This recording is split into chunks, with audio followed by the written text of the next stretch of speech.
and that's when they were good. Yeah. Like the 6th, 7th, 8th, and 9th, like in 8th movies, like those 3 movies were just, they were great. As the movies go on, these movies get darker and darker and darker.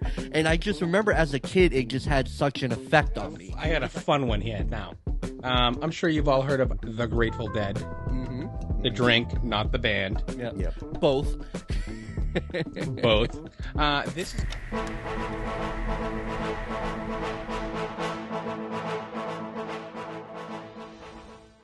What is going on, everybody? Welcome to Personified Fandom, episode 22. I am Josh Meany. Before we get started, if you like what you see, be sure to hit that like and subscribe button. I got the men with me. The mythical man of movie madness himself, Mr. Mike Daggs. Mike, how you doing tonight? What up, baby? I'm good. Hell Pretty yeah. good show. And the man, the myth, the legend, the man of many drinks, the man of many names, Mr. Toke, Mr. Ginty, Mr. Eric. How you doing? Doing fucking great, man. You know how it is around here. Cocktail in hand, ready to go. Mm-hmm. Be sure to stick around at the end of the episode for our drink of the week. And today we got 2 topics for you. We are going to be ranking our favorite Harry Potter films, and then we also got another news topic to talk about. Mike, what do you think we should start with? We will get that one out of the way because bring on to the Harry Potter. No, so if you aren't aware of Fast and the Furious movies, I don't know where you've been. They're some of the greatest masterpieces written and filmed and directed of all time. Just a cohesive story that doesn't ever alter from any sort of viewpoint and stays consistent.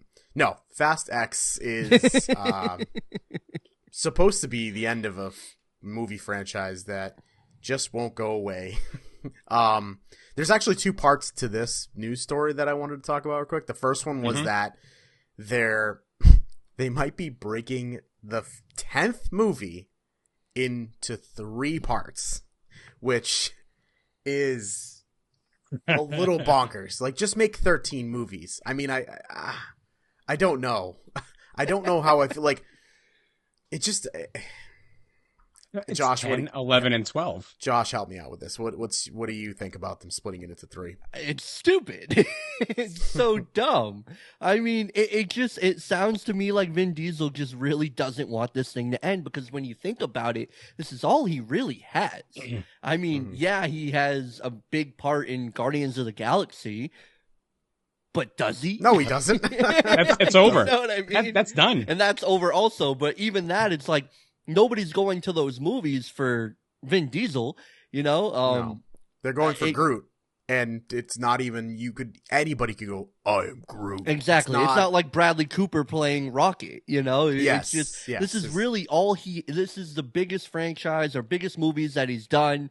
So, of course he doesn't really want it to end. It's probably the studio like, yeah, we're going to end this, man. But people, he could also go do another Riddick movie. Those were actually, somewhat good movies. But the And problem people have with it been is asking those for weren't those. doing well, because they had that most recent Riddick movie, and it didn't do well in the box office. I can't remember what year it came out. It was just called Riddick. And Pitch Black and Chronicles of Riddick, love those movies. But the most recent Riddick wasn't really that great. And then he also tried to come back in the Triple X, the return of Xander Cage, I think is his name. Riddick was in 2013. 2013, okay. Yeah, that was the most quite a recent while one. ago. And it didn't do great. So it's like this franchise is doing great for him. He's making a boatload of money. Of course he doesn't want it to end, but it's just so silly to do 3 parts of a final film. I mean, I even think it's kind of silly for them to do 2 parts to the final film, because guess what, guys? This is not that kind of movie. It's not that kind of movie. It's Fast and the fucking Furious. Yeah. I'm not trying to downplay how big these films are, but as films, it's not that kind of movie. I'm sorry. No. I just love them for the fact that they're just entertaining. You know, I can sit there. You don't have to think about anything. You just turn your brain off and you fucking watch and enjoy. And I don't care. I love them. And I don't care how outlandish they get. I mean, the last one, there was a fucking Fiero in space. All right. Yeah. I'm okay with it. Yeah, it's. I don't care. I thought it was fucking. It was humorous. It was fun, and it was the two best characters for that spot. I think that they're these movies do best when they kind of just let themselves go and like just do whatever. I think that they kind of lost the funness of them because he's taking him so fucking serious now. Like, and that's that's what screwed up. Like, I was just telling my fiance about this earlier. Like, the first one, I love it. It's received okay, but I mean, it clearly got a following of people. Like, it's a kind of a cult classic. And then the second one just kind of went a little bonkers. And then the third one went off the rails completely. And you either liked it or hated it.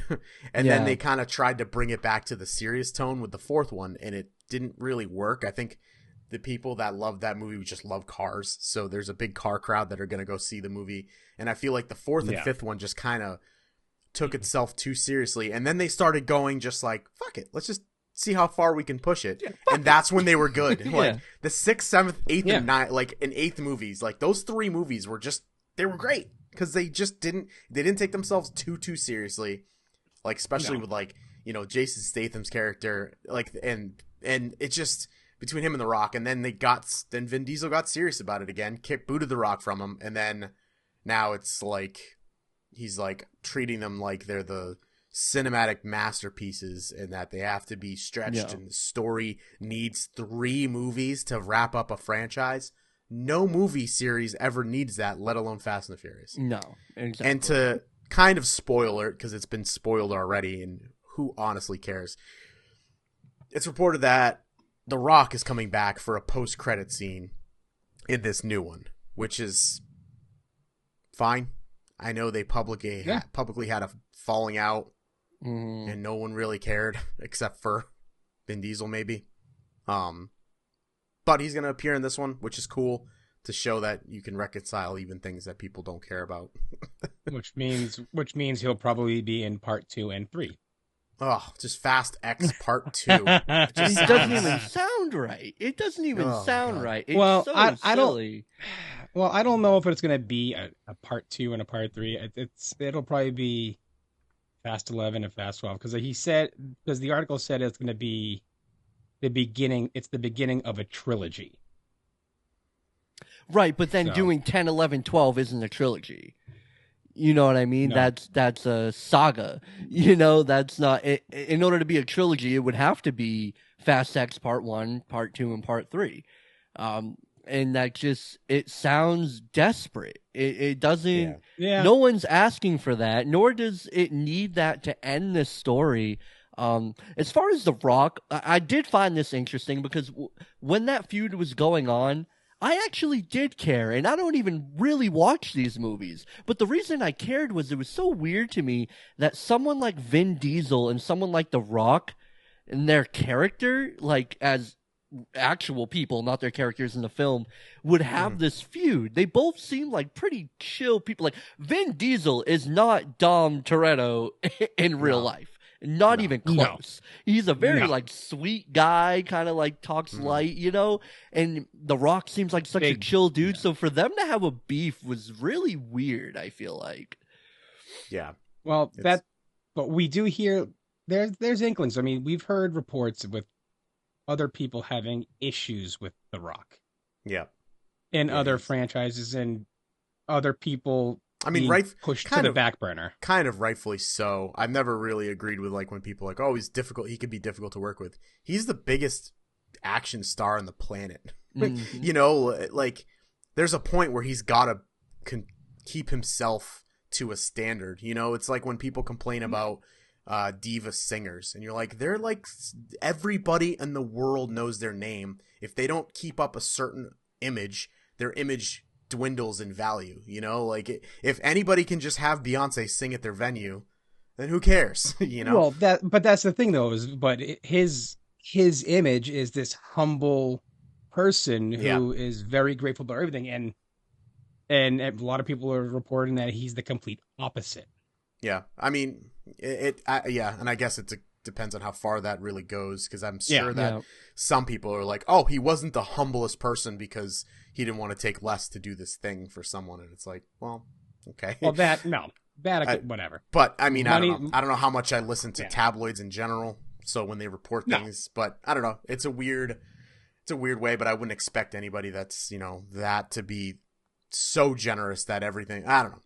We're getting into the muck here. Let's move on from Fast and the Furious and Vin Diesel and The Rock and movies that need to part 1 and 2 to finish off a series of movies, and go to another series that needed a part 1 and part 2 to finish off the ending of a story. But this one, I think, rightfully so.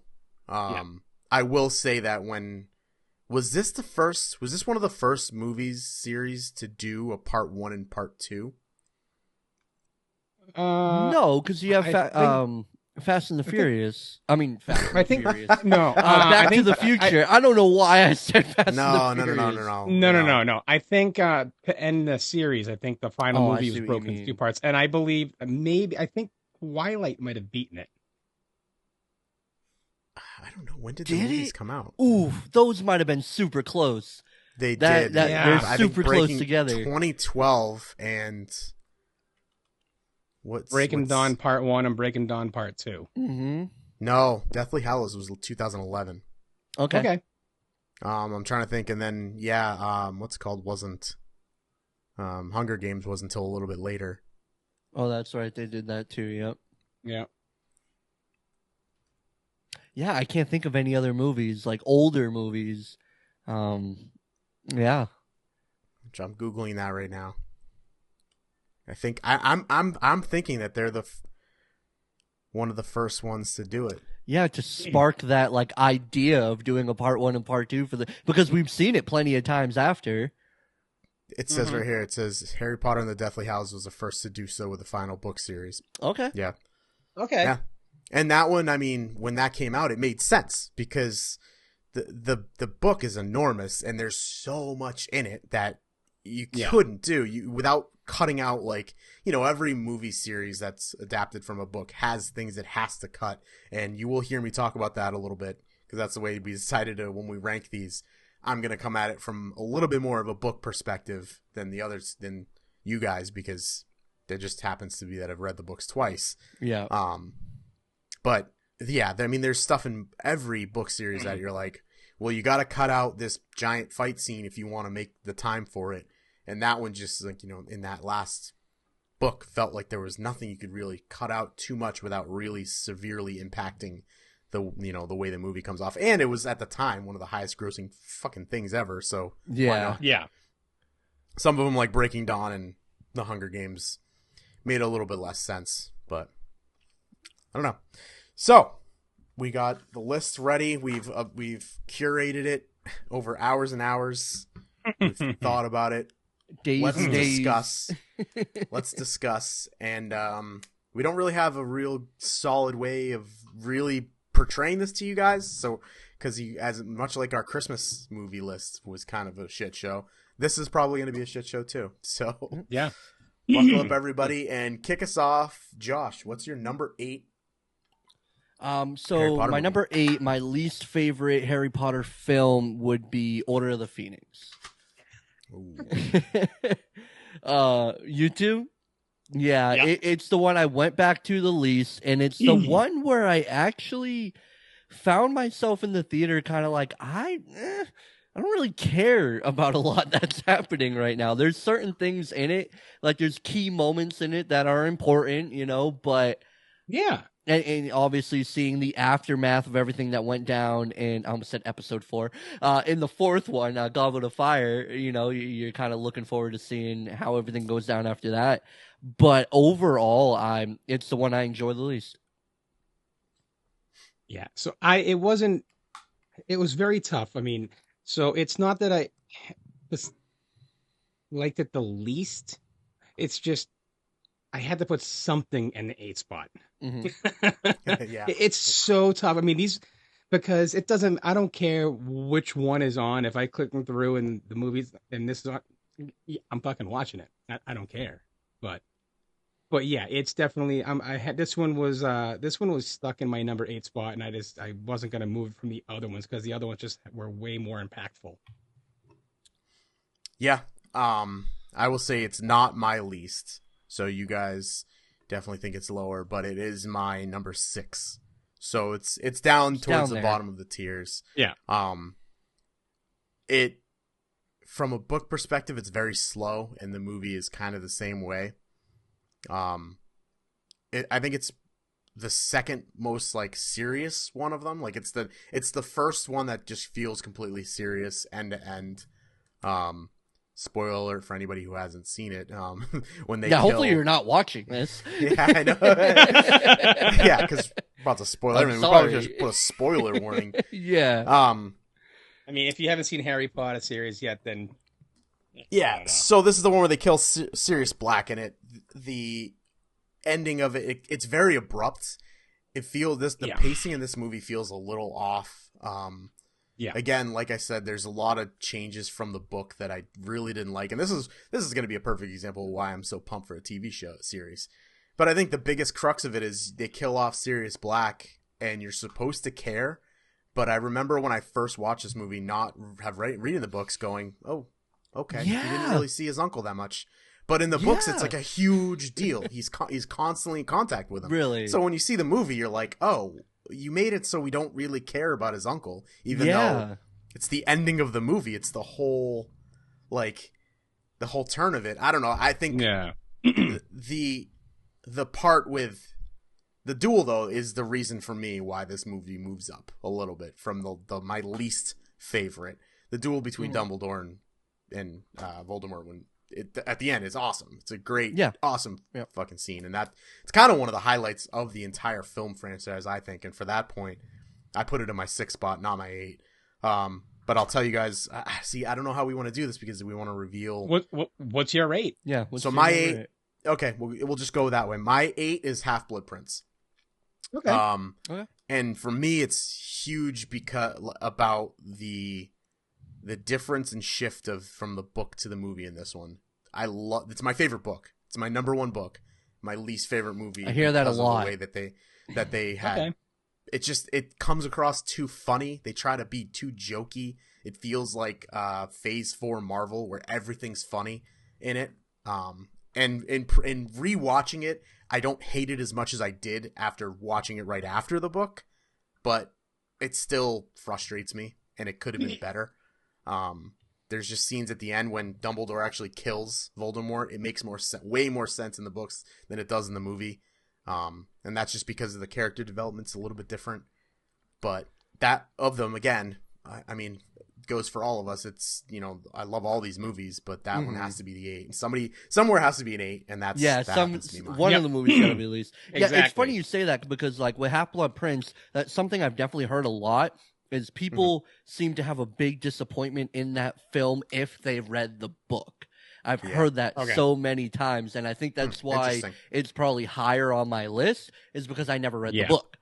So I thought, like, I don't feel like I was missing a whole lot. But that's definitely something I've heard a lot. Yeah, that's a good point. And that's super interesting. I wonder how much I've ruined the movies for myself by reading the books. Because but I say that, I joke because I always love these movies, and reading the books just made me really, really love these movies. And so, all right, Toke, we'll start with you on this one. What is your number 7 ranked? Okay, so my number 7 is Deathly Hallows Part 1. Ginty, we have the same list. So my reasoning for this is, again, I love the movie, but out of all the movies, to me, this is like the slowest out of all the movies. It's just a lot of just in the woods, and they're chasing the Horcruxes. It's just the 3 of them, and the back and forth between the anger from holding the pendant. It was just like, man. I enjoy watching it, but out of all the other movies, this is the one that's just like, I needed something more out of the movie. Yeah, I mean, me too. So also number 7 for me is Deathly Hallows Part 1, and for me, I think it's a really good movie. I really do. I think it's very well directed, very well done.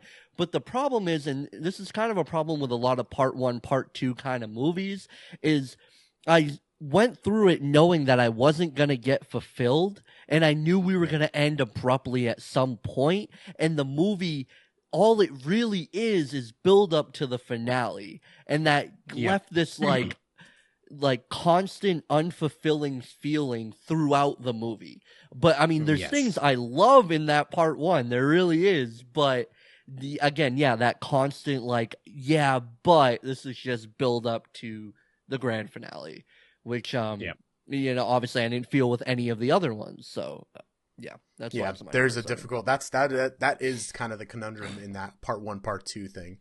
And it's funny because the last movie is the shortest movie, so it's weird because you know going in, like it is a weird dance that those part 1, part 2 has, because they have to build up enough and keep enough for the end, but also give you enough for its own conclusion, for its own conclusion of its own movie. And it really serves better by enjoying both back to back. It's not like a you could almost kind of consider like Infinity War and Endgame a part 1 and part 2, because they complement each other, and it's enough of it's enough of one story that it's almost like a part 1, part 2, but Endgame and Infinity War and Endgame feel like 2 whole full movies. Exactly, and I did want to bring that up as you were saying part 1s and part 2, because originally it was Infinity War part 1 and Infinity War part 2, and I remember the directors being like, no, we're not going to do that anymore because we feel like these movies really do stand alone on their own. And I totally see that. Infinity War and Endgame really are their own films, where like Deathly Hallows part 1 and part 2 need each other to thrive. You can't really consume. You could watch some movies that have a part 1, part 2 like that. It's like Hunger Games. I just watched the Hunger Games, and you haven't seen them, right, Josh? That's what. No, I haven't yet. No. Okay, so I won't spoil too much, but you can, the way they kind of intertwine it and wrap it up, you could theoretically watch part 2 and very quickly get caught up to speed in what happened in part 1. You wouldn't have the emotional payoffs, but you could get there from there. Just like you could theoretically watch Endgame on its own. Yeah. And it would be an entire movie. You get the entire timeline explained to you pretty much, before they do the time jumps scene. So you kind of get caught up, where these 2 movies don't at all. There's no catch up. It's just, hey, if you haven't been with it, you're kind of out of luck. And that's, and we did see that these are the first movies to do this with, coming from a book series and splitting the final into 2 parts, because they're so large, and this is like the first time it happened. So you could tell that they didn't really know what to do. Although I will say, I think they chose a very good spot to leave it off and kind of separate it, with Voldemort getting the wand, and you're like, oh shit, I guess things are fucked up now. But again, it's a great movie. It's just that it's a weaker of the 2 because it doesn't have that too much of a payoff. You kill Dobby, and then you're like, oh, okay. Yeah. And it's crazy because I feel like it's one of the best, as a film, one of the best Harry Potter movies. I really do. Yeah. But again, because of the part 1, part 2 thing, it just, So for me, this is number 5. There's a couple that so it's kind of, actually this one, 5 and 6 are back to back for me. So it's like we're shifted a little bit. Well, apparently this whole video is me and Ginty saying our identical list and you telling us where yours is. And me telling you why it's better because of the books or whatever. So, but no, what's your 7? Okay, so my 7 is Chamber of Secrets. Okay. Woo! So, coming in hot with it. I liked this one for a long time. Now see, again, this is the weird part is because we just want to talk about this one and we'll skip it later, or because we've talked about 3 movies so far. But Yeah, I'll just go off differently when you guys are on the same page. So it sounds like we'll just be you guys will go through the list and I'll just shove in the ones where I want them. Yeah, that's fine. Yeah, so number 7 for me is Chamber of Secrets. It's one of those that, like, by itself, it kind of just feels like a continuation of the first one. It doesn't feel different enough. Yeah, it does. The acting in this one too is not that good. I think the kids were better in the first one. And then in the second one, they kind of took a step back. I do like this one. I don't want to keep poo-pooing on these movies because I love them. But because I do think that the snake looks fucking amazing in this movie. The basilisk, it does. Looks it holds so up God, pretty amazing. well. Yeah, yeah, and this is a, like, what, almost 20-year-old movie, and if you go back, it looks great. It looks great. Yeah. This one, I think, it kind of suffers from a little bit of weirdness from how the books explain a lot of things. Like, if you don't, I think you could kind of get lost in how what everything's going on in it between, like, the diary and the book. Like, you don't even really think of it as, I don't know. It's weird. It, like I said, I still love this movie, but it's, yeah, I mean, something's got to be in 7 and that's it. What are you guys' thoughts on this one? I know feel that like you guys have it higher up on the list. Yes, I do. It's my number 5. Okay, we'll do it that. Yeah, we can do that. Yeah, so it's my number 5, and this movie, I feel like for me, it's higher than some of the others, and I have more fond memories because I was so young when this movie came out, and I remember, like, after seeing the first Harry Potter in the theaters, I think I was like 4. And I remember that movie blew my mind. Having the sequel come out, and I remember how dark it felt. You know, you had these darker tones, and that actually happens as the movies go on. These movies get darker and darker and darker. And I just remember as a kid, it just had such an effect on me because I felt like I was watching a kid movie, but then I get hit with these super dark tones, and it just, I'll never forget watching this movie for the first time. I'll never forget it. It had such an impact on me. So I think that's why it's a little bit higher on mine. Hearing you say that, I watched every one of these movies for free in the theaters with LIG. Really? That's cool. That's dope. At Chunky's. That's awesome. Yeah, we used to have movie nights, and basically employees, friends, and family would get to see the movies before they actually came out. So we, on like a Thursday night before the premiere on Fridays, like, family and friends would get to go and watch the movie, and that was we were part of that group, and I saw every one of these films the night before they were released. That's so awesome. Now, what year was Chamber of Secrets? Does anyone have that handy? I had the 2002. Wiki. 2002. Yeah, I was in 2nd grade. God, I was like 8 years old, 9 years old when that movie came out. Yeah. That's crazy. Yeah, this one is the I read these as a kid. I read the first one, the second one, and most of the third one. And then when the fourth one came out, that's when I was like, that's too much of a book. I can't read that. So where's this one for you, Toke? Where's Chamber of Secrets fall? Chamber of Secrets is my number 6. Okay. So we're all kind of around the same. Yeah. We're pretty close. Like, we're pretty close for, like, valid reasons, too. I like it. Yep. All right, so what are we on now? Number 6? We did. So I would say my number 6 was Order of the Phoenix. We talked about that one. And just to recap of that book was super, super long and kind of drudges in the middle of it. And I think the movie does too. So we'll move on to my number 5, I guess. What was your 6, Josh? I have. Sorry. Yeah, you can fill out. Yeah, what's your 6? My number 6 was Half-Blood Prince. That movie, again, I saw all these in the theater, and I just remember the movie theater experience of this film. I remember everybody, this is spoilers, but when Snape kills Dumbledore, I couldn't fucking believe it. Couldn't believe it. I was beside myself. I was like, you gotta be kidding me. There's a lot of things in that movie I love, but that scene, I couldn't believe it. Harry Potter did something to me that I was like, I didn't know a film could fuck me up this bad. I really didn't. But it's so crazy because again, I hear all these people like they all like the book better and the movie didn't do the book justice. And it's like, man, I gotta read this book because I think Half-Blood Prince was a pretty dope movie. I really do. Yeah. And yeah, that's my number 6.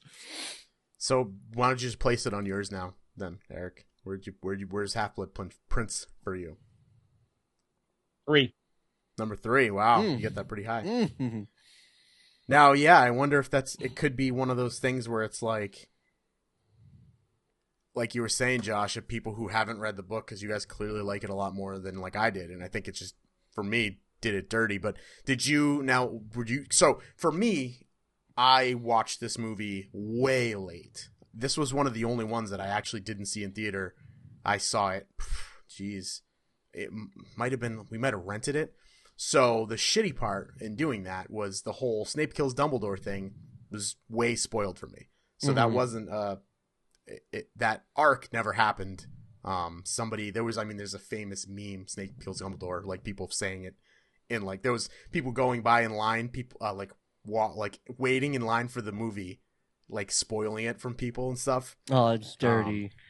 Yeah, it is. Because like this one was 4 years early.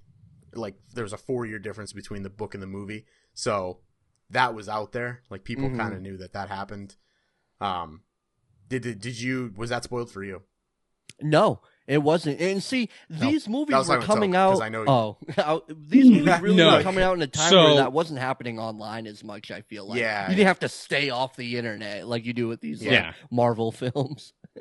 No, so this would have been higher on my list had I only seen the movies once.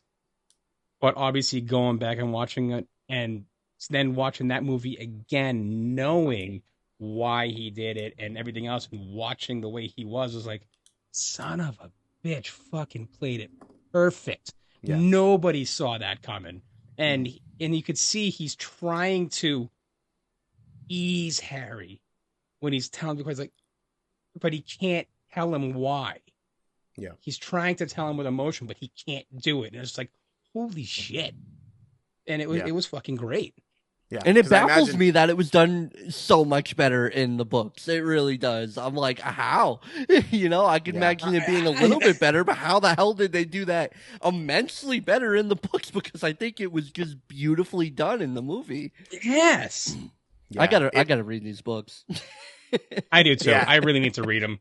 It's a weird thing because in the moment you kind of feel like it's weird because you feel like in the moment that there's almost like it's just a red herring. Like there's so much safety in Dumbledore being there, where I'll tell you, I don't want to spoil much for you, but there's like a battle that goes on right before this happens. Like some of the Death Eaters are fighting some of the kids, the Order of the Phoenix. Mm-hmm. And so when Dumbledore essentially like you feel like, oh, nothing's wrong. You'll be fine. He'll be fine because Dumbledore's there. And then this happens and you're like, whoa, what the fuck? What? Why? When? Where? How? Like there's so many questions, but but yeah, I love the reason why. So I'll talk about why I love this book so much because now we're done with this movie. Yeah.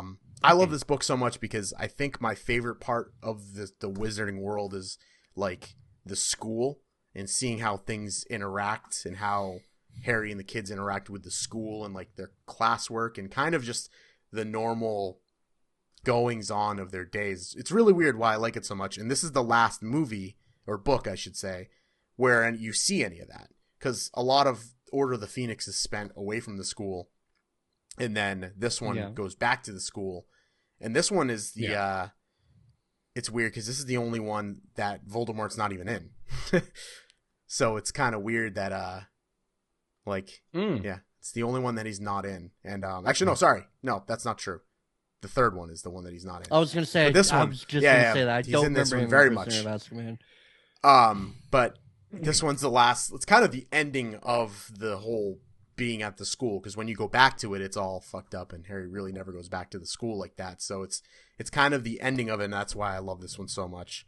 And I just feel like there's a lot of missed opportunities that the movie took that makes me upset. But Yeah. still, and it's great funny you movie, say that obviously. because we mentioned when we were talking about how they're going to do a series of Harry Potter, we actually mentioned how Hogwarts is a character in itself.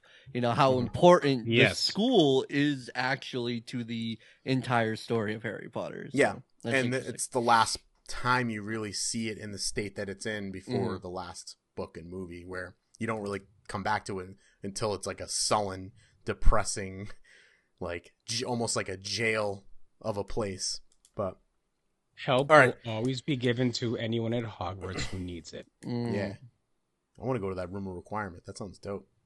Just be like a PC. So what are we at? All Number right, so 5. we're at we'll number go with 5. your Toke. You're number 5 because we don't have your 5 yet. My number 5 is Goblet of Fire. Okay. Elaborate So why Goblet's so low for you. Well, I mean, it's right. It's not really that low, but I mean, again, it's so hard to put these in a position where, because One's better than I the have other. it in a higher spot, and then I have other movies. It's like, no, this one's great. I mean, this movie in itself has so many great moments. I mean, first off, with Harry's name coming out of the Goblet of Fire when he clearly didn't put it in, and he's completely baffled and like freaking out. But again, this goes back to the same thing with me with the Deathly Hallows Part 1. The whole animosity that happens between Harry and Ron. Because he wanted to be in it, and somehow Harry is, and now Ron hates him, and it's just this back and forth bickering. It's just some of the little childish stuff that happens that just makes it higher on my list, and it's not so. And I hate to use that term because in essence, these are children's stories. So you got to look at it the fact that they are still young. They're like young teenagers, like 13, 14, 15 years old. Yeah. But it's just, and again, yes, there are great aspects in the big ending with Cedric being killed by Voldemort at the end. Yeah. And no one believing him. Right, yeah. Yeah, no, it's a huge deal. Josh, where does Goblet of Fire rank for you? I'm gonna save that. It's a little bit higher on my list. I'm gonna save my Okay. thoughts for Goblet of Fire for a little bit. Well, I'll save mine too. I will. I'll save mine too. I will. Okay. I will say that my number 5 was Chamber of Secrets again. Okay. All right. Yeah. So we'll go back to that. Put that there. And So what, I pretty much summed up why I loved Chamber of Secrets. Again, it was that it was the sequel to the movie that exposed me to Harry Potter, made me fall in love with Harry Potter, taking the darker tone going into the next film, and yeah, just being a little kid, just being more sucked into this world. You know, we have another one. Yeah, and it's really like. I grew up while Harry Potter was growing up. I mean, we weren't far off in age while these movies were coming out. So all these movies definitely hold a special place in my heart. Not only because I love the films, but because of that. Yeah, Right. and the big dynamic of that whole movie also the fact was with Tom Riddle's diary and Harry and going back and forth, not realizing who Tom Riddle is until. Oh shit! Yeah. Right when he's in the chamber. Yeah, it's got a good turn. Good turn to that. And then what is the term when they get like paralyzed? They were Stupefied. Petrified. That freaked me Petrified. out as a kid. Freaked me out. That shit was crazy. I was like, yo, what they do to these kids? I do like the little bit of like mystery that goes throughout this one. It lingers too with like. I think the mystery in this one and the third one are really good because it like slowly winds its way, kind of like a noir style like film where they do a real good job of not letting the audience know too much, but also giving you clues you could figure this out beforehand. Yeah. So I will move on to my number 4 because now we're on to our number 4s here. So we are starting to differ a little bit. We started off all on the same page. Now we're starting to bounce around. So this one, I'm curious to see where this is for you guys. My number 4 is the Philosopher's or Sorcerer's Stone, the very first one. I'll save it. So this is obviously like the entry to it all. And I'm usually an OG type person, so usually when there's like the first one of something that kicked it all off, that's super high on my list, and I really love it. I'll say, coming at it from a book to movie aspect, there's almost nothing in this movie that's not in the book. It's like pretty word for word. I don't know if you guys haven't read the first. I read the first one. Game of it was Thrones. the only book. one. No, I'm saying the Game of Thrones. The very first book is like scene for scene to the show, like chapter by chapter, episode by episode. It's all the same, and this one's the same way. This one, I mean, I love this movie. It's weird because it's number 4, but they've got to, again, they've got to be somewhere. Yep. The only thing the only reason I don't put it higher is I don't know. I just don't like it as much as the other 3. That's the only reason why. Yeah. And it's got to be number 4, but that's it for me. Josh, you gonna sit on it, or are you gonna? No, I guess I'll reveal. Sorcerer's Stone for me is my number 2. Okay. Again, it's my U2. Yeah. It's my entry into Harry Potter, and it's one of those movies for me. Like, one of the best. It's weird to call it a science fiction film. I feel like it's weird to say it, but obviously it is. But I do think it's one of the greatest science fiction films of all time. I think it's up there with Back to the Future.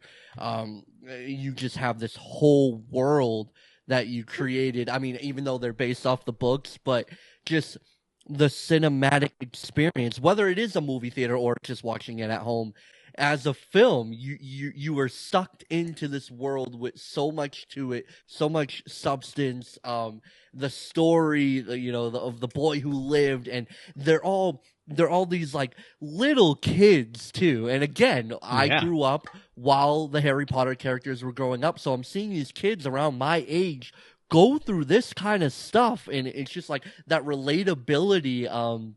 Yeah, it's my number 2. I absolutely love the first Harry Potter film. It is my number 2. Yeah, and packed with memorable moments. I mean, every 10 minutes of that film is some sort of meme, of some sort of nostalgic moment, like the introduction to Hagrid, when he shows up. Yeah, and when they go to Diagon Alley and they go to the bank, and there's so much packed in that movie that I will say that lives on forever. I will say that this is probably the most watchable of the movies. Like, it from end to end, you could totally. I don't know. It's almost like a Christmas movie for me. I mean, all these are almost Christmas movies because most Harry Potter films, I believe, are Christmas films. They take a place over school years, so they all have that Christmas vibe to them because something Christmas always happens. This one Happy feels Christmas, almost Harry. more so. Happy Christmas. I say that every year. Happy Christmas, Harry. Yeah, no, I mean, this is the one that started it, and usually it's, like I said, usually these are my number 1, but it's just not. But moving on, Josh, you want to drop your number 4? My number 4 favorite Harry Potter film of all time is Prisoner of Azkaban. You too? We're back to this. You're pretty close. We're pretty close. I remember again that I keep repeating the same things with these movies. I remember the first time watching this film. It got darker and darker. Then you get to this, and I'll just kind of like how Half-Blood Prince, like Snape killing Dumbledore, just blew my mind. The reveal that Sirius Black isn't a bad guy. You know what I mean? That the whole way it plays out, I believe when I think back to Prisoner of Azkaban, when I think back to it, maybe I'll feel different if I go and watch it and try to pick it apart. I firmly believe there's nothing wrong with this movie. I don't find anything wrong with it. It's beautifully directed. The script is greatly written. The acting, I mean, these kids are starting to peak in their acting. They're getting so much better. I mean, across the board, Prisoner of Azkaban is such a great movie. And yeah, it's my number 4. Yeah, no, I feel the same way. It was like one of those, because again, not knowing, not reading the books, so just going into it blind and watching the film, And it's like, oh my god, who is this fucking Sirius Black? Like, why? Like, all right, he's the only person to ever escape Azkaban, and he's this immense killer, dark wizard, whatever. And it's just like, turns out that no, he's Harry's godfather, and he is not a bad person. He's done nothing but try to protect people. It's like, holy fucking turn. And then not only that, but the fucking teacher being a werewolf. Yeah. There's so many reveals in this movie, you know what I mean?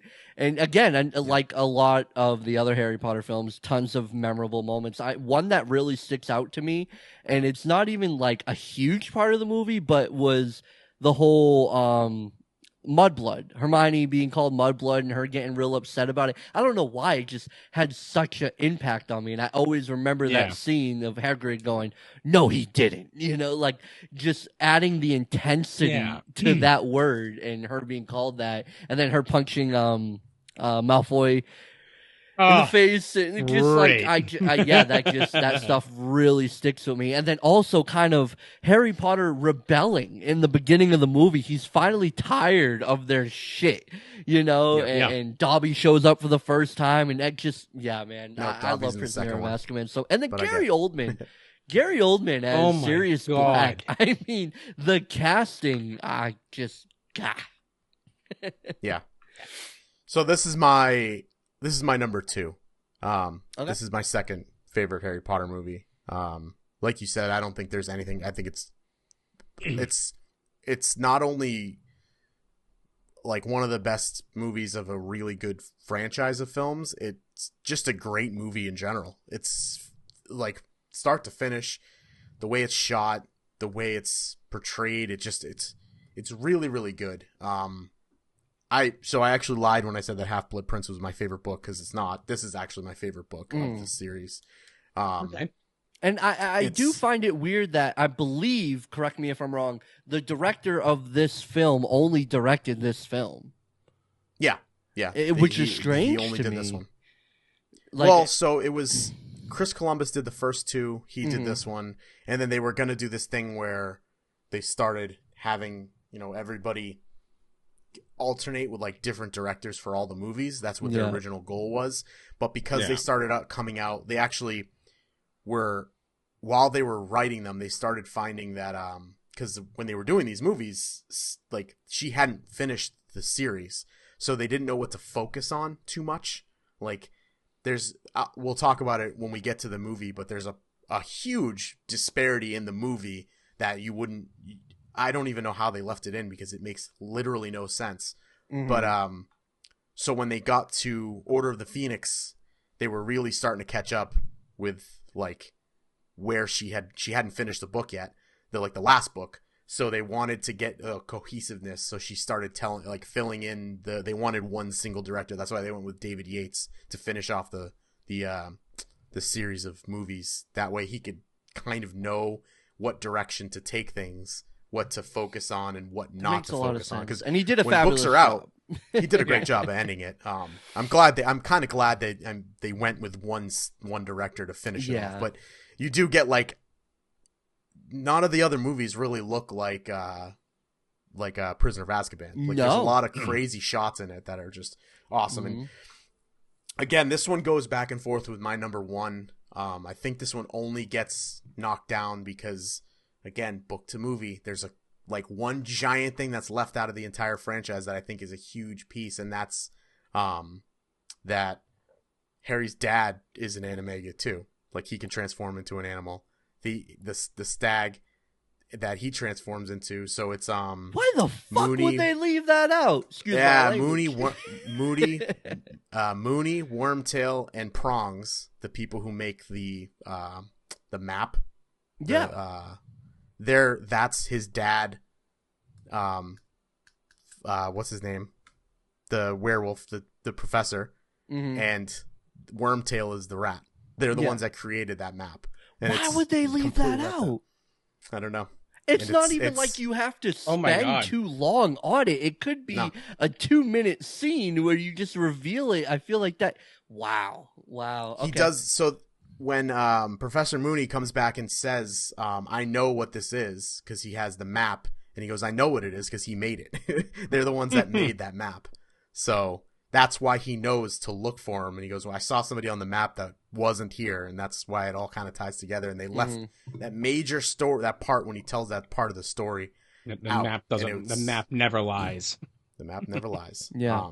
So that's why that's a thing that I didn't like that they left out. But other than that, I mean, it's also too one of the only movies that handles like time travel pretty well.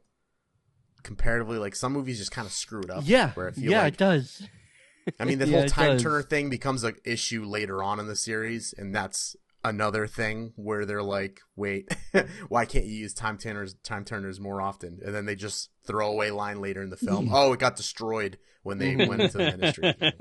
Yeah. And I really like that too, because it makes a lot of sense. Hermione's like, how the fuck you think I'm like acing all my classes? You know what I mean? Yeah, and it's it's great because it's an obvious answer, but you just wouldn't expect it. Yeah, and it works. It actually works though. It's like they do a good job with it. So yeah, it's my number 2. So Toke, we did your number 3 already. Prisoner of my number 3 was Half-Blood Prince. Mm-hmm. So I will jump to you, so Prisoner of Azkaban would have been my number 3, but because of like we had discussed before, was like obviously with going back and knowing why Snape had killed Dumbledore. And just the whole performance and everything leading up to that. Oh, that's why that one. That's why that one moved up one more spot. Yeah.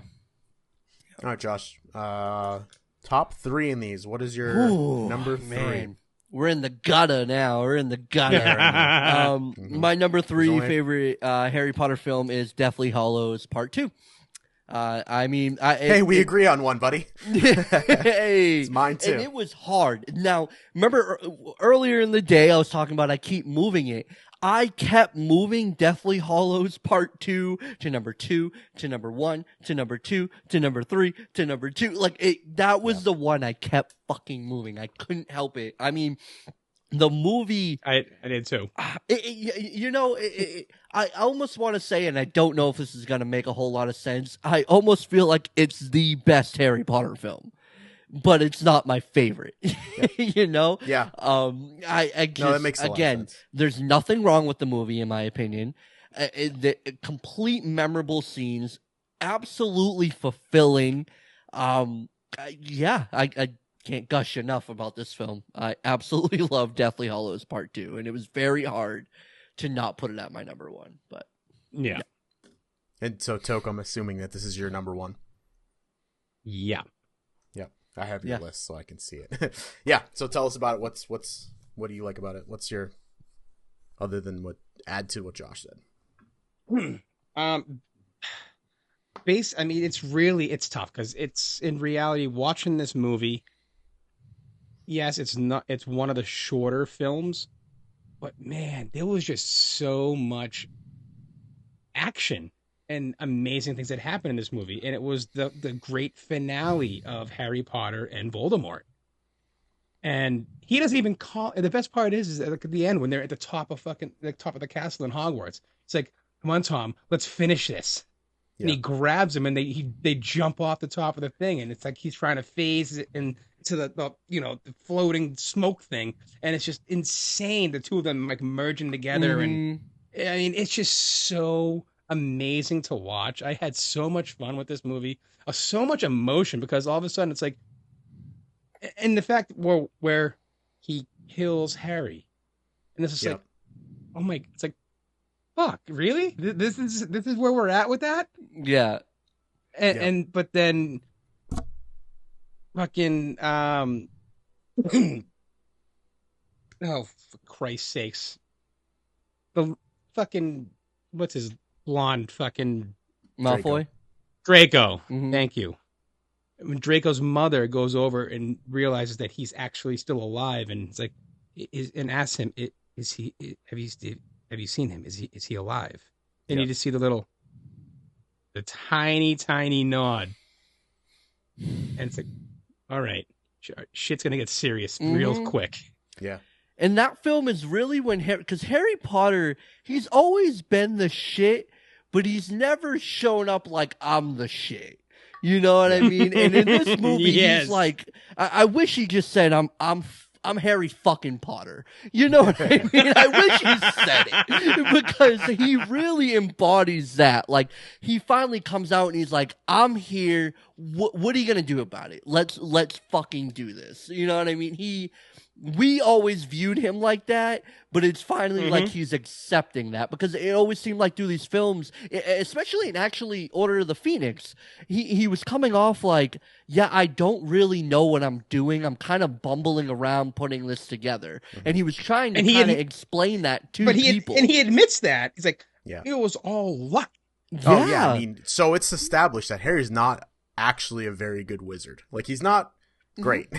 He's brave and he sticks up for his friends and he does whatever, it takes, but he's not that good of a wizard. Like, throughout the books, you see Ron's a better wizard than him. Hermione is leaps and bounds a better wizard than probably one of the but he's extremely powerful wizards at that school. But he's extremely powerful. Yeah. Yes. So I will say 2 points here. One, I'm disgusted that neither one of you mentioned the best part of this movie and book, and that's the Prince's Tale. The whole Snape turn is better than Harry beating Voldemort. It is the chef kiss. I mean, it is possibly the best reveal in a franchise of insane. But that's the whole thing. That right there is the reason why I love the Half-Blood Prince so much more. I will say that that's why I forgot to mention it here, because that's a turning point of Half-Blood Prince. It makes that turn is what makes you kind of, I mean, if you weren't totally bought in and loved this franchise,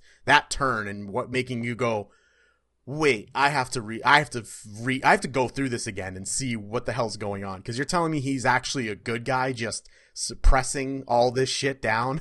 No, it's one of the only parts I think in the movie that does a better job of explaining it than the books do. It's the chapter's great, but that little, I think the movies does absolute like the books, a brilliant execution, brilliant way to show that turn, because he goes back to the pensive and watches it. But in the movie, just the way it's shown is just perfect. And then he looks at her and he shows his Patronus has changed to what Lily's Patronus was, which they don't ever really explain that too well. But Harry's mom's Patronus is the doe. And when someone loves somebody, when you're in love with somebody, sometimes your Patronus can change to what theirs is to match. And his is the stag. His is the doe. Oh, his is the doe, just used like to be Lily's. Something else, and because he was in love with her, it changed to the doe too. And that's when Dumbledore looks at him and goes, "Really? After all these years?" And he goes, "Always." And that that part just beautiful. Gets me every time. It's so beautifully done. I just man. I mean, that is probably that is like that whole the memory aspect of Snape. That was, in my opinion, like the best part of the entire film. It was just like it just brought it changes everything. It changes everything together. And it just The only knock for me why this is number 3 and not higher than this is I think the book, and again I will I've said it a million times, the books in many, many ways exploded my fandom for this whole story, but it also kind of ruined the books kind of ruined the movie going experience for me, because the way they handle the final battle scene in the books is completely different. I mean, leaps and bounds different, and I think does it way better justice than the movies do. I get why. I've watched videos describing like why they chose to do differences. Like there's things that they leave out from the movies to speed up the process of Harry maturing, because in the books he's very much a kid until very, very late, really till the start of the Deathly Hallows book. He's very much a child still, where in the movies it's almost as if like by Order of the Phoenix he's like pretty mature. He feels like he's a little man, and you forget that he's only 16 because he comes across as much more mature. So at the end of this movie, he's like, I'm gonna fuck you up and beat your ass. Where in the books, he's still kind of scared. And then the very end, though, he lets loose, and there's this whole like shouting match that they have. I don't want to spoil too much. I mean, you guys are like 100 hours until you get to this point in the books. So it's a long time. So you might even forget, but like they fight in front of everybody. It's not this like one-on-one falling off a thing. Like this is in the main hall in front of everybody. Harry just bodies Voldemort, and it's great. And then they just leave his dead body there. He doesn't disintegrate. He just boop, dead, and he's just like, look, he was just a man this entire time. Don't be scared of him, basically. And it's such a badass ending. Where here it's like different, and it's like I gotta read the fucking books. Dude, I'm telling you, I recommend it. And that's my favorite part is like just that change where he's just like, no, he fucking bodied him, man, and just goes, he's a man. Don't be scared of him. Look at him. He's just a dead dude laying on the ground right there. That's why it's not my number one, and it's all just retroactively fucked up from the book. So thanks a lot, J.K. Rowling. Jesus. No, so all right, so it's just me and Josh. We got our number ones left, and you could. I got my number two. Oh, you got your number two. What's your number two there? So, and these two. I just back and forth. I must have switched it like six. Just these ones alone 6 times. And my number two is Sorcerer's Stone. Yeah. Because like you, I'm this nostalgic thing. It's like I saw this first film, and I was like, all right, I am fucking hooked into this goddamn world. I want to just know what happens to every one of these fucking kids, because this is just a great story, and I love every fucking aspect of it. And these kids are so young when they first. In this first movie, like we watch them grow up from the very first movie to Deathly Hallows 2, where they are now at this point in reality adults in real life. They're all 10 adults. 10 years in between the movies. So, which is wild. You start. I mean, even if they were, let's say he was 10, 11 years old, but now he's 20. But in books, he's a certain age. They were 8. I think they were the actors were. Oh 8. yeah, maybe 7, 8 years old. But I mean, even like as little as children, like their acting was really good in this movie. Yeah. And it was enough to like, yeah, I'm in for the long haul. I got to watch them all. Yeah, that first movie to kick it off. I mean, maybe a bold statement, but I feel this passionately in my soul. Harry Potter is my generation's Star Wars. This movie that just came in gunning, all guns out, and just this whole world that you get immersed in. Like, I missed that whole thing when Star Wars came out, obviously, because it came out before I was born. But again, one of the best science fiction films of all time. Like, I put it up there with Star Wars, Back to the Future. Like, I firmly believe it is my generation's Star Wars. So it's funny you say that. Have you seen the comedy skit of the guy talking about how Harry Potter is a ripoff of Star Wars? No. Yeah, it's pretty funny. Really, it's dead I gotta check on. that out. It is so good. No, what is that? What is that from? You can find it. I guarantee. It's like a random video. I'm hold on. Let me just. Well, she did rip up. So J.K. Rowling did rip up a lot of material from Star Wars, from Lord of the Rings, from other fantasy projects that these came from. And you can see it. I mean, you can make that connection to all of them. But anyway, we'll jump back to what our number ones are. And again, if you've been keeping score at home, you'll know me and Josh is number one. I knew as soon as you were like, I'm going to table that one. I was like, it's got to be his number one. Yeah, I'm going to wait because, Yeah, so it's Goblet of Fire for me. Yeah. This one and Prisoner go kind of hand in hand for me. If you catch me on one day, it might be the other one. I think Goblet is so great because it's the clear turning point in this franchise. The first person's like legitimately killed. It's like the bad guy returns. You've been waiting 3 movies for this. You've been hearing about Voldemort and how shitty he is, and his entrance is lives up to how fucking cold and calculating and scary really he is. And they just kill a character that was actually liked, and it just tells you it's not fucking around, man. And that the whole year going through being different obstacles Harry has to overcome is great. A quick book to movie aspect.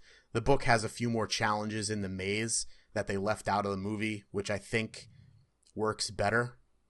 There's some cooler shit in the maze that you don't get to see in the movie, but I think that overall the cuts that they made make sense. This is also a movie where nobody got haircuts. If you look at their hairstyles in this one, they're all Harry bushy looked like as John shit. Lennon for some reason. Yeah, yeah, it's really weird, but I think it's one of the best. Josh, what's your thoughts on it? This is the Harry Potter film I have seen the most. I remember seeing it in the theaters, and I absolutely loved every second of the movie. And then when I got it on DVD, I remember coming home from school every day after I got this movie, and I would pop it in, and I would just watch it. I would sit there. It wasn't background noise. I would sit there and watch this movie beginning to end. There's no other Harry Potter movie to this day that I feel like I could still watch every single day and not lose any enthusiasm watching it. It just, the whole, like Ginty, when you brought up his name being in, and he had nothing to do, like that whole, like, how the fuck is his name in there? Like, how did that happen? And the whole reveal of that. And then it was also when we got like this intense Dumbledore, like oh yeah, did you put your name in the cup? Like he was ready to fuck him up, Like, I love like that. this completely different Dumbledore. You've obviously seen the meme, right? Where in the book it's like he calmly walks up to Harry and asks him, "Did you put your name in the Goblet of Fire?" And then to the movie, he's like, "Did you put your name in the Goblet of Fire?" No, I haven't seen. Is that how it is in the book? Oh my god, it's really? Like calm? In the book, it's That's in the book. hilarious. It's calmly walks up to Harry and asks him, and then in the movie, it's yeah, you son of a bitch. You son of a motherfucker, you little shit. It's Morty, Harry. It's this Dumbledore. We get introduced to this Dumbledore who's just like, he's gonna fuck some people up. It's such a departure from what we're used to, and just the whole tournament. The whole tournament is just it. It's intriguing even now, even though I know how everything plays out. I've seen the movie tons of times. It's like I'm still intrigued to watch each individual tournament that they go through. And then also this, again, with me growing up with these characters, it's that understanding of everything that Harry, Hermione, and Ron are going through. These emotions that they're having that might seem petty, to an adult watching the film. But as a younger kid, I'm like, no, I get that. Yeah, I get the jealousy. I get, this intrigue, like in Hermione, like all of it. It just, it really connected with me a lot. So yeah, Goblet of Fire is my favorite Harry Potter film. Yep. I think it's definitely up there. I'm surprised, Ginty, you had it ranked midway, but I understand. I totally do. I get it. It's overall, if it didn't, like, for you, Josh, hit that holy shit, they're killing kids now moment when you're a kid. And then it was pretty much that hit me too. The same. If it didn't hit, I could totally see how this would be. It's a mid comparatively. The stakes aren't as high as like a Deathly Hallows Part 2, but I think it's I like you said, it is one of those ones where I could always watch this one.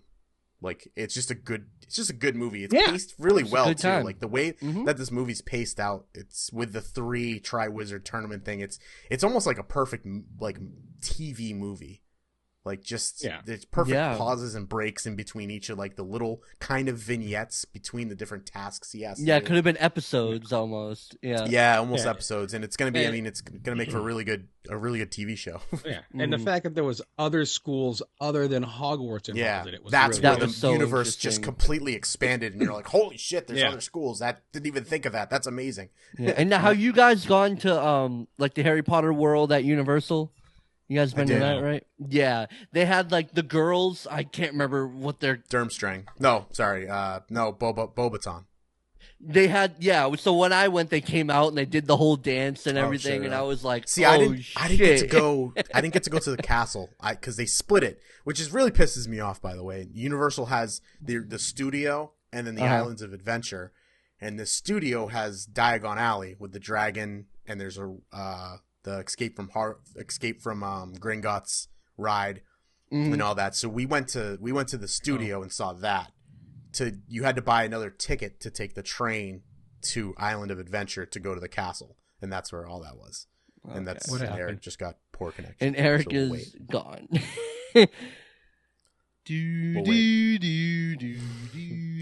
Put up one of those like we'll be right. Technical difficulties. Yeah, technical difficulties. We'll be right back. I can picture him right now. What the fuck? What the fuck? It clips back and his table's upside down. There he is. I don't know. Everything just froze on me. We're expecting the table to be frozen. Yeah, table upside down. Everything behind him just wrecked. He's gone.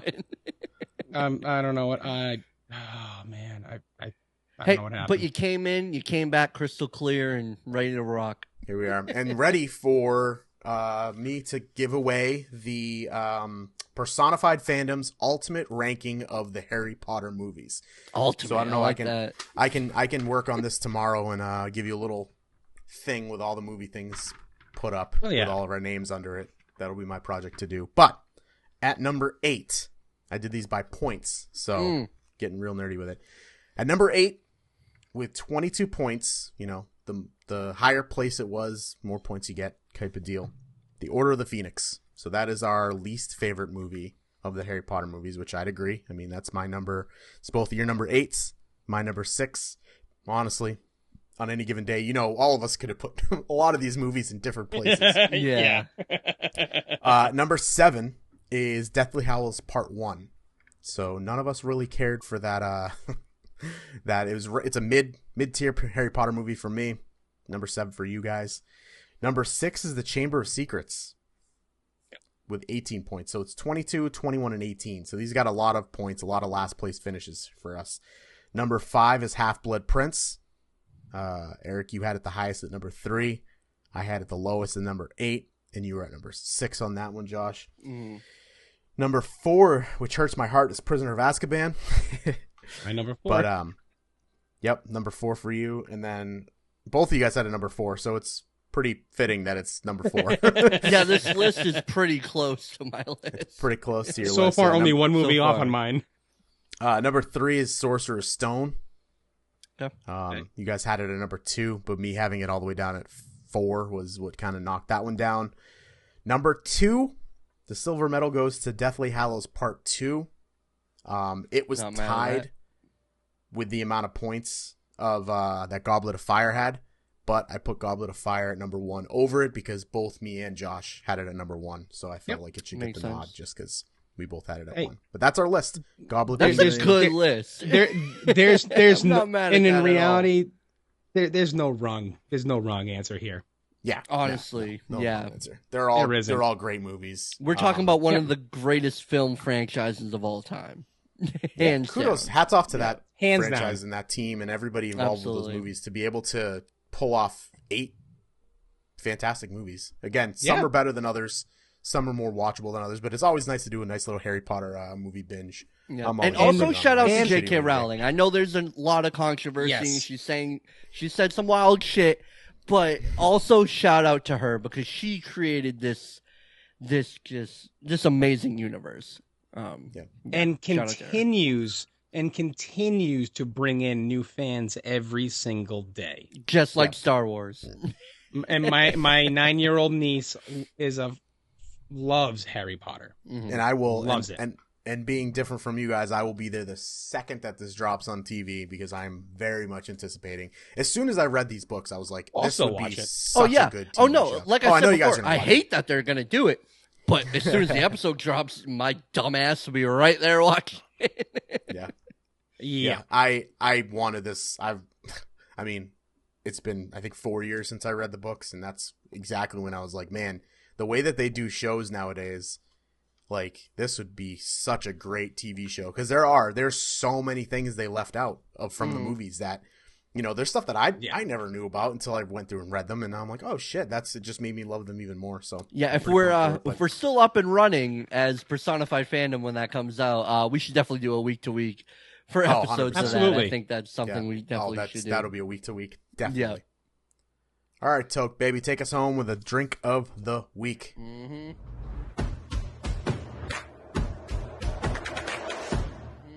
Yeah. Alrighty. I got a fun one here now. I'm sure you've all heard of the Grateful Dead. Mm-hmm. The drink, not the band. Yeah. Yep. Both. Both. This is called the Grateful Mexican. So we're gonna start off with an ounce of vodka. The Grateful Mexican. Okay. That's what it's called. So we're gonna do an ounce of vodka.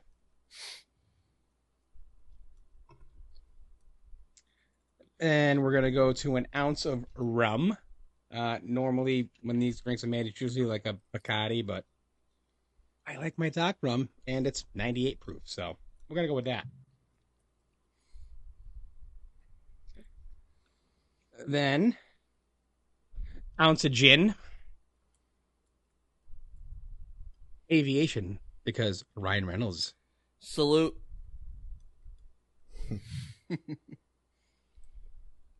How is that, by the way? Aviation gin. I've never tried it. It's delicious, man. And I'm not I was never a huge gin person until I got this, and I was like, it just turned me onto it. Yeah, I love it. Triple sec. I'm gonna use Citronge. 1 ounce.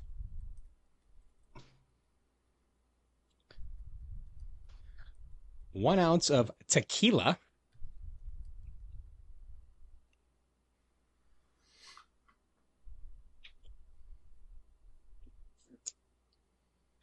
Two ounces razzmatazz.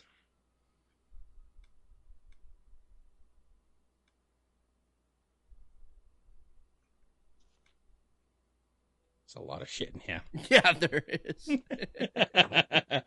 And then 4 ounces sour mix.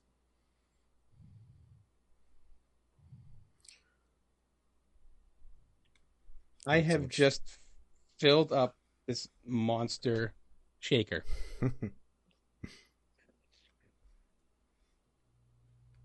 Oh boy. Oh! I can't even shake it. So I'm just gonna. Yeah, there you go. Stir it. Stirred, not shaken. And you're supposed to pour it into a highball glass. Well, I have a whole other drink left. And that's the ice that's remaining now, because everything melted.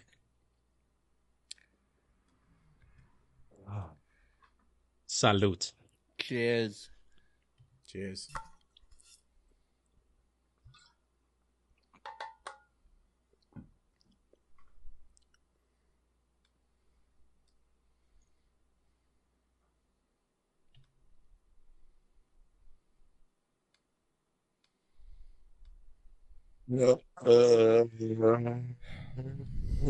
You are a different breed, my friend. Dude, that is fucking delicious. Yeah. Grateful Dead's used to be my my go-to. Wow. Yeah. Never had that, but I gotta try it. Oh my God. Dude, that is so good. And it's all booze except for the sour mix at the end. Mm-hmm. You can't taste booze. Yeah, those are dangerous. I got one of those when I was really drunk already at a bar in Manchester. Oh my God. I went to a Monarchs game, and I was already pretty drunk, and a bartender made me one of those, and she made it strong, and I was like, I didn't need that. Oh, Grateful Dead? Yeah. Oh, yeah. Yeah, those are dangerous. Yeah, I was a big fan back in the day of the Grateful Deads, and what the hell was it called? Oh God. Red Death. Never had one. It was called a Red Death. It was like 7 different liquors. And you couldn't taste booze at all. And man, whew. All right, extra long episode this week, boys. Mm-hmm. Yep. Josh. All right, but that's all we got today on episode 22 of Personified Fandom. I'm Josh Meany. Find me at the J Meany Review on YouTube and find me right here on Personified Fandom. Mike, where can they find you, and when are you dropping your last video for your top 100? I'm gonna call you out right here. Now you're calling me out. Okay. Yeah, it'll be soon. I promise. I'm gonna work on making an actual video for it. I'm not gonna do a live, just because technical stuff. It's kind of weird. But yeah, I'm gonna film it. We're gonna get it out. I've been asked about it too much. It's pissing me off. I'll just do it right now. Ready for it? Number 10. Hey. Absolutely. And Toke, where can they find you drinking? So you can find me on TikTok, toke.24_NR. You can find me on Instagram at toke_official, and the O in official is a 0. And you can find me on Facebook, Eric Tokenel, plus also right here in this spot on Personified Fandom. Please subscribe, like, and share. Also comment. Hey, absolutely, yeah. Be sure to like, subscribe, find us on TikTok, YouTube, like them videos on Facebook, and drop down in the comment section. Let us know what your ranking is of the Harry Potter films. I was going to say, when I share that, that'll be what I post of it. Absolutely. Yeah, or at least their favorite. They're number 1. Maybe don't make everybody go through that excruciating pain of going. Yeah, it is a rough process. But if you're up to it, go for it. But let us know your favorite and least favorite. The Harry Potter films. But yeah, everybody. Until next time. Peace. Well, hello there. It looks like you made it to the end of the video. Thanks for watching. We really do appreciate you. Hit that subscribe button if you liked what you saw. Leave some comments for any topics that you'd like us to discuss. We're always looking for feedback, and we'd like to hear what you think. If you want to check out some more clips of ours, here's a couple right here. Enjoy, and again, thanks for watching.